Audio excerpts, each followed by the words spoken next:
Hi guys, welcome back to my YouTube channel.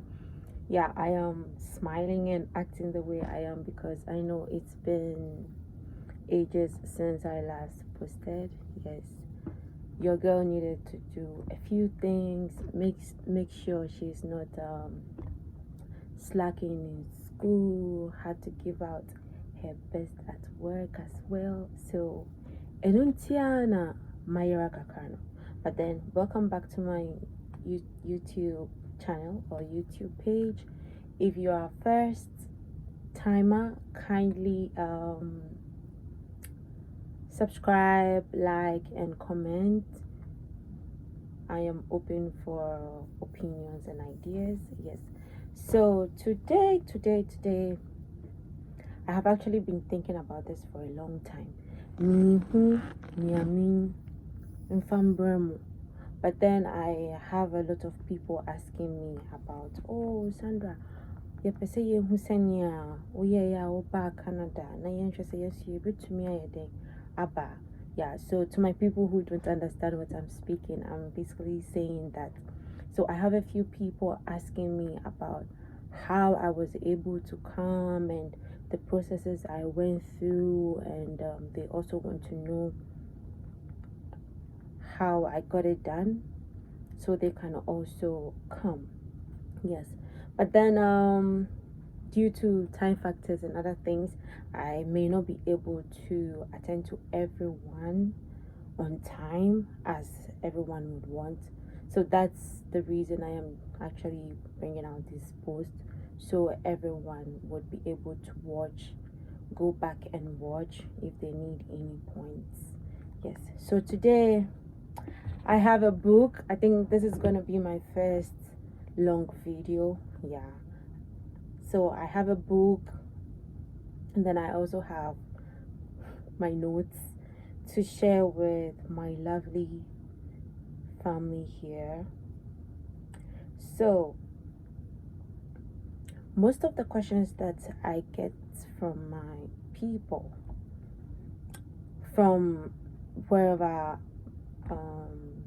the information would come from or the question would come from, would be, oh Sandra, we want to come to Canada, what do we have to do, what are the processes?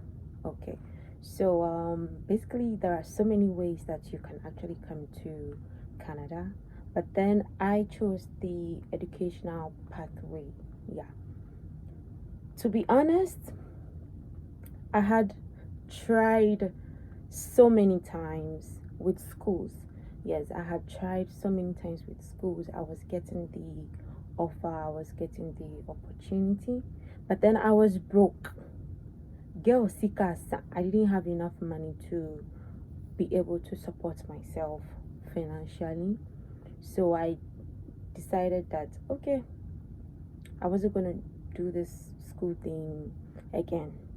But then, knowing me, if I want something, if I really, really want something, I always go after it, no matter what it is. Like from school to family to friends to food. Yes, if you know me, you know that I love food. Yeah, so I never rested. I think every year, almost every year, every month, every time, I was searching for schools, finding ways and means to be able to leave Ghana. Yeah, because I had the feeling that, Charlie, me too, I have to travel and then see how the world is on the other side. Yeah, so basically that's it. So let's just go straight to the point. So I actually have a note that I wrote back in either 2018 or 2019 about the steps that I wanted to take back then. And actually, those are the same steps I did in 2021 that was able to land me where I am in 2023. Yeah, so let's go. So, mostly the first question is, I want to come to Canada. How do I come to Canada? Well, as I said earlier on, there are so many ways, but I am here to talk about the educational pathway. So, first, most of the time when people ask me, I just tell them that I so I'm reading actually. So what I mostly tell my people is first I would suggest you get to know the program you would like to read, and then based on that you can know which part of Canada you would want to come. Yes, I may not be privy to lots of information, but then every part of Canada, and then their level of, how do I say it? I really want to say it in a way that I will not sound wrong or something. But then wherever you would want to be in Canada would determine or might determine your career pathway, basically. Yeah, because let's assume that you are from an English speaking country like mine. You don't really have a French background, and then you choose a school in Montreal or Quebec. How are you going to cope if most of the classes are going to be in French? This is because Quebec is basically a French speaking province. Yeah. And what else? Yes. Basically, in as much as they speak English, most of them most of the schools are in French. So that's why I mostly tell people, know what you want to do, whether you want to read accounting, procurement, business management, cybersecurity, data analytics, whichever program you want to go through, whether even if it is support, yeah, like if you want to be a nurse or a medical assistant, whichever program you would want to read, I suggest that first you actually know yourself, get to know what you want to do, and then based on what you want, you would be able to use that information to search for schools that you might be able to get in, basically. Yeah. And then also, if how do I say it?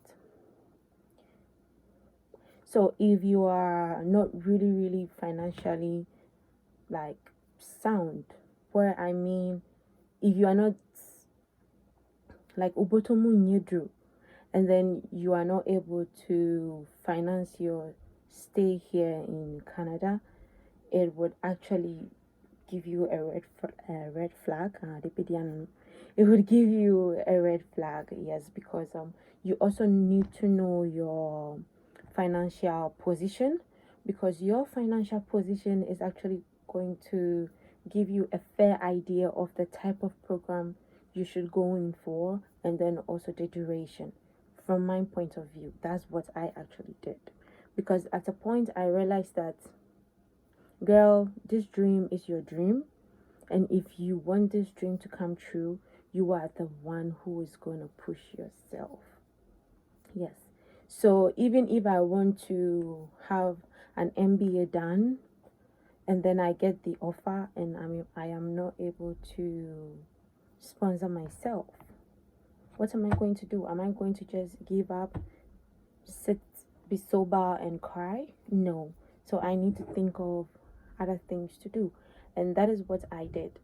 I actually just searched all my options, and I realized that even with scholarships for a master's program, there was no way I could still afford the fees. Yeah, because I was gonna pay everything myself on my own. So yeah, okay. And then also one of my responses is, if you are able to know your finances, definitely you know which program you would want to go in for, right? So a postgraduate program would be great, since that can help you get a postgraduate work permit after school. Yeah. Basically, we are all here to study and then go back home. But then we also need the Canadian work experience in order to be able to help us nurture whichever business or whichever agenda we have back home. So if you really plan to have that Canadian experience, work experience, academic experience, it would be best to go in for a program that would make you eligible for a postgraduate work permit after graduation. Yeah, so that's one of the points. And the next one is search for public schools. Yes, kindly search for public schools since most of them will automatically qualify you for a postgraduate work permit. But I also believe that it depends on the type of program, because we have programs from 8 months to, I think, 24 months in between. Yes, you can also get programs with co-op, like with what I am reading now. It's a program with co-op. Co-op basically is like, in Ghana we would say either an internship or national service. So once you are done with the coursework and your project work for school, you have a few months to have your co-op done, and then the co-op also gives you some work experience. Then the next one is get to know the target year. Target year simply means that when would you want to come to Canada to study? Because the target year is also going to help you plan your finances. Yes, maybe I have missed the steps, but honestly, if you really follow what I am saying, there are no specific steps. All you need to know is know your program. Once you know your program, you get to know where or which part of Canada you would want to be, then followed by the year that you would want to come to Canada. Yeah. So once you are able to determine that, okay, so we are in March 2023, I want to be in Canada by January 2024, you start planning from there. To me, the biggest hurdle is getting the school, because most of the time we are anxious. I would try and make a video about myself, explaining to everyone about how anxiety made me slack. Yes, whilst trying to get a school, because I had tried for more than 10 years. Yes, I had tried with my